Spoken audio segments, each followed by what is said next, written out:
आजपासून या लाडक्या बहिणींच्या खात्यामध्ये जमा होणार आहे।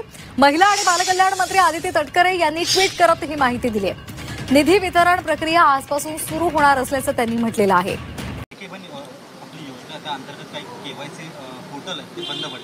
नाही, ई-केवायसी आता 2 दिवसापूर्वीच सुरू झालेला आहे आणि याच्यामध्ये साधारणपणे या प्रक्रियेने लाभार्थ्यांना अधिक लाभ होणार आहे। म्हणजे सुरळीत त्यांना दर महिन्याला लाभ मिळण्याच्या दृष्टिकोनातून ई-केवायसी हे अतिशय महत्त्वपूर्ण पाऊल आहे। ई-केवायसी सुरू करायच्या आधी विभागाला ऑथरायझेशन त्याचं UDI कडून घ्यावं लागत असतं। त्याच्यामध्ये 118 बाबींची पूर्तता करावी लागते। त्याच्यामुळे साधारणपणे या प्रक्रियेला 8-9 महिने लागत असतात। म्हणून आम्ही जी प्रक्रिया डिसेंबर-जानेवारी महिन्यामध्ये सुरू केली, 7-8 महिन्यामध्ये आम्ही त्याचे संपूर्ण जे 118 जे काही कॉम्पायलेशन्स आहेत, कॉम्प्लायन्स जे करावे लागतात ते आम्ही त्या ठिकाणी केले आणि मग ई-केवायसीची प्रक्रिया सुरू केलेली आहे।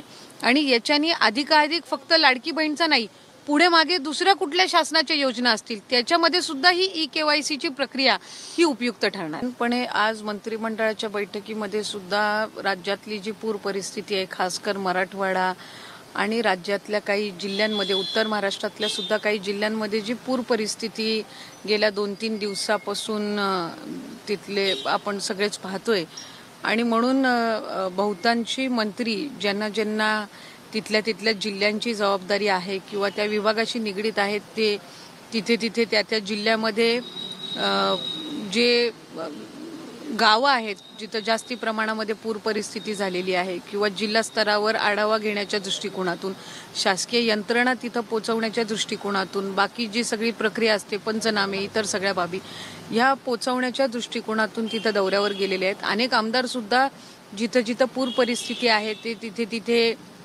आहेत, त्यामुळे ते आज इथे बैठकीला सहभागी होऊ शकले नाहीत। उपमुख्यमंत्री आणि राष्ट्रीय अध्यक्ष अजितदादा सुद्धा ते उद्यापासूनच खरं तर धाराशिव असेल, बीड असेल, सोलापूर असेल या जिल्ह्यांच्या दौऱ्यावर ते जाणारच होते।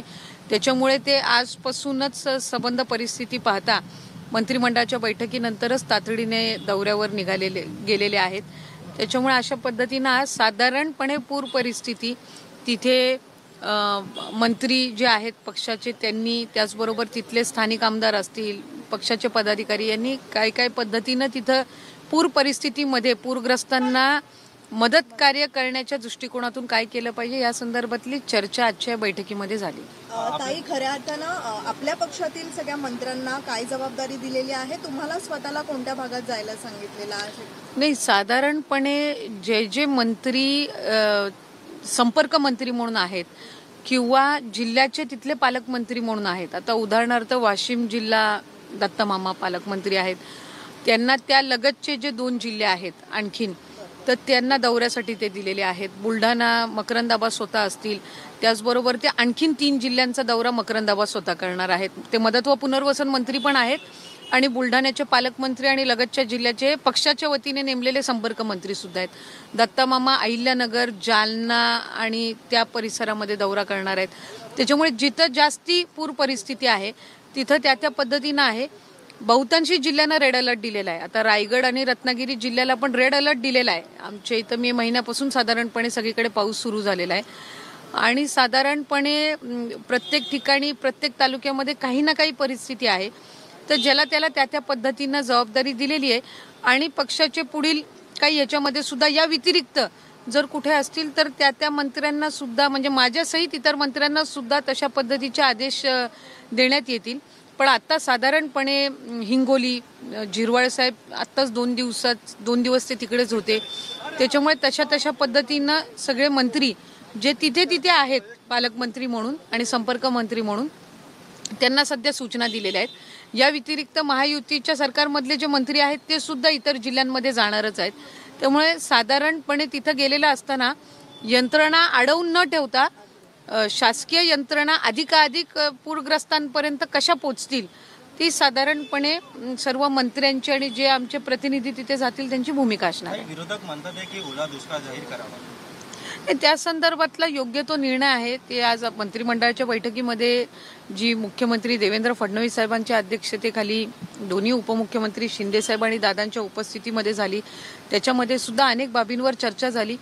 तातडीने पंचनामा करणं असेल, फार पंचनाम्यांवर चर्चा न करता फार नियम आणि अटी न पाहता जिथं जिथं तशा पद्धतीचं शेतीचं नुकसान झालेलं आहे, घरांचं नुकसान झालेलं आहे, काही सार्वजनिक ज्या काही आपल्या इमारती असतात त्याचं नुकसान झालेलं आहे, किंवा रस्ते, पूल, साकव, तर तिथं पंचनामा करण्याचे आदेश दिलेले आहेत. शेतकऱ्यांना सुद्धा अधिकाधिक रिलीफ देण्याच्या दृष्टिकोनातून सुद्धा महायुतीचं सरकार हे त्या ठिकाणी सकारात्मक आहे. कुठेही शेतकऱ्याला मदत करण्यामध्ये सरकार कमी पडणार नाही. त्याच्यामुळे ज्या काही संबंध म्हणजे अजून आणखीन 2 दिवस अलर्ट दिलेला आहे. पुढच्याही आठवड्यामध्ये काही जिल्ह्यांमध्ये पावसाचा अलर्ट दिलेला आहे. त्यामुळे साधारणपणे आत्ता तर सगळ्या ज्या पोलीस यंत्रणा आहेत, प्रशासकीय यंत्रणा आहेत, तिथले जे NDRF, SDRFचे पथक असतील, मदत कार्याचे पथक असतील, ह्या यंत्रणा सर्व साधारणपणे तैनात ठेवणं, पंचनामे तिथल्या यंत्रणेकडनं करून घेणं आणि मग ज्या इतर बाबी आहेत, रिलीफ फंड्स असतील, कशा पद्धतीनं किती नुकसान भरपाई द्यायची, या संदर्भातला निर्णय सुद्धा सरकार त्या ठिकाणी घेईल. महिला आहेत ज्यांच्या बँकच्या खात्यामध्ये फक्त 50-100 रुपये होते, पण आज दर महिन्याला त्यांच्या बँकच्या खात्यामध्ये या लाडकी बहीण योजनेतून 1500चा लाभ हा वितरित होत असतो. KYC बंधनकारक असेल प्रत्येक लाभार्थ्याला 100% आणि त्याचा आम्ही सगळ्यांना कालावधी दिलेला आहे आणि तो कालावधी साधारणपणे 2-3 महिन्याचा असणार आहे, कारण त्यांना तेवढा कालावधी लागणार. त्याचबरोबर आम्ही पूर्ण त्याच्यामध्ये माहिती दिलेली आहे की ते करत असताना ती प्रक्रिया अतिशय सोप्या पद्धतीनं कशी केली जावी. त्याच्यामध्ये आमच्या स्थानिक पातळीवर जे महिला बाल विकास विभागाचे अधिकारी आहेत, अंगणवाडी सेविका, मदतनीस आहेत, इतर विभागांचे महसूल प्रशासनाचे सुद्धा आहेत, त्यांचंही आम्ही त्यामध्ये सहकार्य घेऊ आणि EKYC ऑथरायझेशन झालं की त्यांना नियमित लाभ मिळणार आहे. म्हणजे या ज्या तक्रारी आहेत की 1 महिन्याचा लाभ मिळाला, दुसऱ्या महिन्याचा मिळायला विलंब झाला, तिसऱ्या महिन्याचा त्या ठिकाणी थांबला गेला, तर या सगळ्यामध्ये सरळता आणि त्याचबरोबर सुलभता ही त्या निमित्ताने येणार आहे. त्याच्यामुळे या 2-3 महिन्याच्या कालावधीमध्ये जे लाभार्थी आहेत त्यांनी EKYC करून घेणं आहे आणि याच्यातून त्यांना फक्त लाडकी बहीण योजनाच नाही तर शासनाच्या वेगवेगळ्या ज्या योजना आहेत ह्याचा सुद्धा पुढच्या कालावधीमध्ये लाभ होण्याच्या दृष्टिकोनातून हे महत्त्वपूर्ण केल्या होत्या. EKYC साधारणपणे MahaDBT पोर्टलवर ज्या ज्या काही स्कीम्स राबवल्या जातात त्या सगळ्यांना EKYC ही प्रक्रिया फॉलो केली जात असते. साधारणपणे 91 अशा योजना आहेत ज्याच्यामध्ये EKYC हे त्या ठिकाणी रुटीन ही प्रोसिजर आहे आणि तीच लाडकी बहीणमध्ये पण आहे. फक्त EKYC राबवत असताना आपल्याला UDIचे अधिकृतता घ्यावी लागते, ऑथरायझेशन घ्यावं लागतं आणि त्याच्यासाठी साधारणपणे 118 बाबींची पूर्तता करावी लागते आणि या बाबींची पूर्तता केल्यानंतर ते ऑथरायझेशन आपल्याला मिळत असतं आणि या संपूर्ण ऑथरायझेशनला साधारणपणे 8 ते 9 महिन्याचा कालावधी लागत असतो. त्याच्यामुळे आम्ही ऑथरायझेशन मिळण्यासाठीची प्रक्रिया ही 8-9 महिन्यांपासून सुरू केली आणि ती मिळाल्यानंतर आम्ही EKYCची प्रक्रिया ही सुरू केलेली आहे. EKYCमुळे ज्या लाभार्थी आहेत त्यांना अधिकचा फायदा होणार आहे, कारण त्यामध्ये वेगवेगळ्या पद्धतीचा संभ्रम हा पसरवण्याचा प्रयत्न करत आलेले आहेत. ही योजना जी आहे ही महिलांमध्ये, लाडक्या बहिणींमध्ये अतिशय प्रिय, लोकप्रिय आहे. महिलांना त्याचा लाभ मिळतोय. कुठेही आम्ही याच्यामध्ये लाडकी बहिणीची संख्या कमी करण्याचा प्रयत्न नाही आहे. मी म्हटल्याप्रमाणे EKYCतून महिलांना रेग्युलरली नियमितपणाने लाभ देण्यामध्ये, म्हणजे ज्या लाभार्थी महिला आहेत त्यांना लाभ मिळण्यामध्ये आणखीन सुलभता येणार आहे आणि या व्यतिरिक्त पुढं सुद्धा शासनाच्या ज्या वेगवेगळ्या योजना निघतील, एकदा त्यांचं EKYC झालेलं असेल की पुढच्या काही योजनांसाठी सुद्धा त्यांना ॲडिशनल काही प्रोसिजर्स कराव्या लागणार नाही. बोगस लाभार्थ्यांना शोधण्यासाठी गोल्डन डेटा काहीतरी आणला जाणार आहे, काय नेमकं आहे?